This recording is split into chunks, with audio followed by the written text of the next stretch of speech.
Chennai star one Tamil. சந்தேக பிராணி. வியாபாரத்தை முன்னிட்டு ஒரு தடவை முல்லா பெரிய நகரம் ஒன்றுக்குச் சென்றிருந்தார்.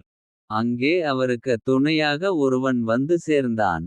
அவனுக்கு எடுத்தற்கெல்லாம் சந்தேகமாக இருந்தது.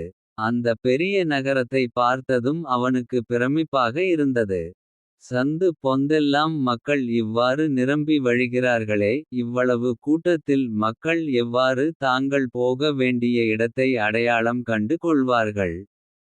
தாங்கள் தங்கியுள்ள விடுதியை எவ்வாறு கண்டு பிடிப்பார்கள்.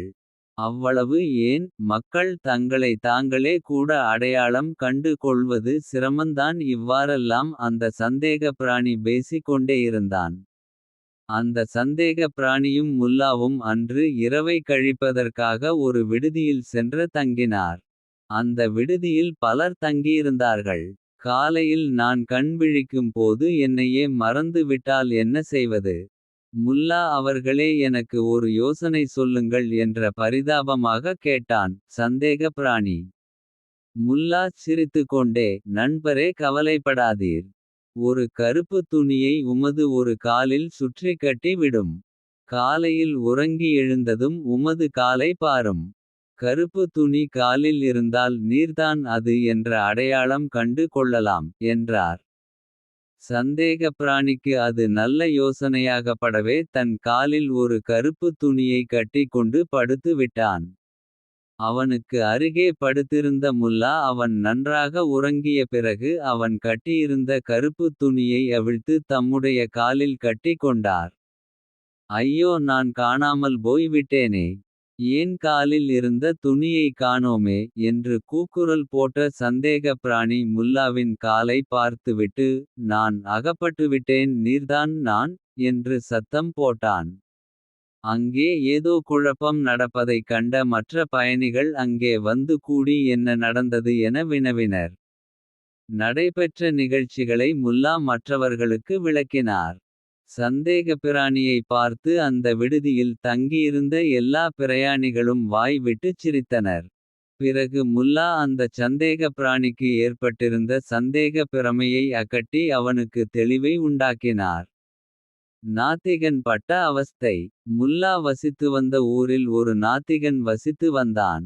கொஞ்சமும் தெய்வ நம்பிக்கை இல்லாதவன். தெய்வ நம்பிக்கை உடைய முல்லா போன்றவர்களை எப்பொழுது பார்த்தாலும் கேலியும் கிண்டலும் செய்து பரிகசித்துக் கொண்டிருப்பான். ஒரு நாள் சந்தைத் திடலில் அந்த நாத்திகன் நின்று கொண்டிருந்தான். அந்த பக்கமாக முல்லா நடந்து வந்து கொண்டிருந்தார். அங்கே திரளாக கூடியிருந்த மக்களுக்கு மத்தியிலே முல்லாவை அவமானப்படுத்த வேண்டும் என்று எண்ணினான்.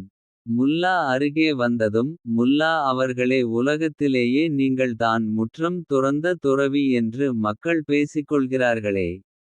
அப்படி எதை நீர் துறந்து ஞானியானீர் என்று நாத்திகன் கேலியாக கேட்டான்.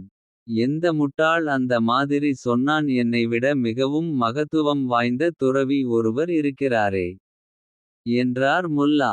நாத்திகனுக்கு மட்டுமல்ல, அங்கு நடமாடிக் கொண்டிருந்த மக்களகட்கும் முல்லா சொன்ன தகவல் ஆச்சரியத்தை விளைவித்தது.